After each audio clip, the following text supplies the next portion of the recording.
Does this sound familiar? You've crafted a brilliant beginning, you've got a killer ending in mind, but there's a mountain in between you just can't seem to climb. Yes, I'm talking about Act 2. Writers, both newbies and seasoned pros, often hit a wall here, but they don't have to. I have a simple trick that can help address so many writer woes with Act 2, and I'll teach you it with the help of The Dark Knight. But for it to make sense, you first need to know a little something about structuring stories. First, when it comes to 3-act structure, the name is a lie.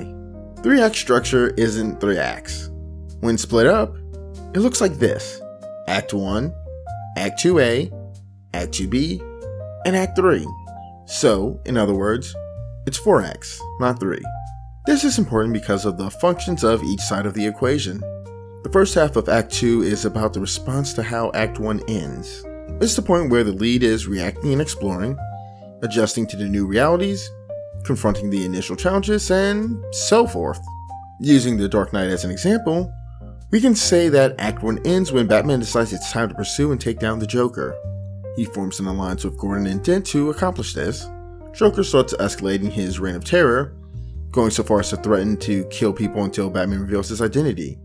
Bruce Wayne intends to, but Harvey Dent steps up and claims to be Batman instead, protecting him. Now that we have that, let's go to the second half of Act 2.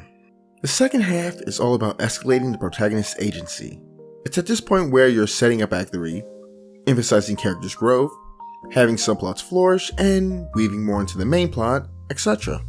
For the example of The Dark Knight, we have Batman's interrogation of the Joker, the kidnappings, the failure to save their lives after Batman makes his choice, Dent becoming Two-Face, so on and so forth.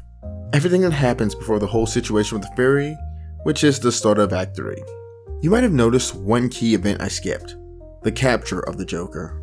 When Dent is being taken in as Batman, the Joker attacks the convoy while actual Batman works with the police to intervene. It was all bait. This is the thing I haven't discussed yet: the midpoint. The midpoint is the turning point. It's that important moment at the 50% mark where something monumental happens. You can think of the first half of the story as everything building to this point, then this important moment occurs, and its occurrence is the trigger for everything that happens after, which sets the stage for the conclusion. Now that you know this, what I'm about to say will make perfect sense. Plot the story, or at least the second act, from the midpoint. Consider what leads to the event, what happens after the event.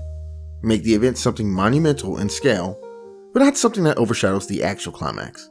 For a good example, in referencing Avatar: The Last Airbender's 3rd season, the Day of Black Sun is the midpoint of Season 3, but it doesn't top the importance of Sozin's Comet. Anyway, this single action can help avoid so many different struggles people often have with the second act.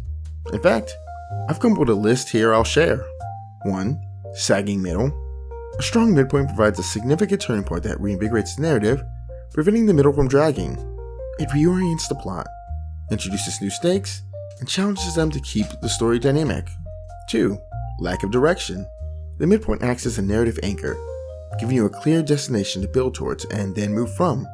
It can clarify the protagonist's journey, making the second half of Act 2 more purposeful. 3. Weak conflict. The midpoint often intensifies or shifts the conflict, which can make the stakes higher and the conflict more compelling. It can introduce new obstacles that the protagonist must overcome, enhancing the narrative tension. 4. Character development stagnation. A meaningful midpoint usually involves a significant challenge or revelation for the protagonist, forcing them to evolve. This change can drive character development and be the exact moment a character arc starts to make important headway. 5. Pacing problems. A well-placed midpoint acts as a pacing device, breaking the act into 2 parts with a clear rise in tension and stakes. It can help you structure the narrative to maintain a balanced and engaging pace. 6. Unclear goals. The midpoint can redefine and sharpen the protagonist's goals, making them clearer and more urgent. It can help refocus protagonist's efforts and clarify their motivations. 7. Repetitiveness. By introducing a significant change or twist, the midpoint can refreshen the narrative and prevent repetitive situations. It adds a new dimension to the story, keeping things interesting. 8. Lack of emotional engagement. A powerful midpoint can deepen emotional engagement by presenting a major turning point that affects the protagonist on a personal level. It can elicit strong emotional responses from both characters and readers. And 9. Overcomplication. The midpoint can help streamline the narrative by focusing on the main plot and protagonist. It can clarify which subplots are essential and which ones can be minimized or cut. Of course, for this to work, you need to ensure that the midpoint isn't flat. Which brings me to the thing I wish to introduce to you before I end this episode, the 8 midpoint fulcrums. It's a little something I got from the book Midpoint Magic. I've been conducting thought experiments with this, seeing what I could extrapolate with it as a starting point.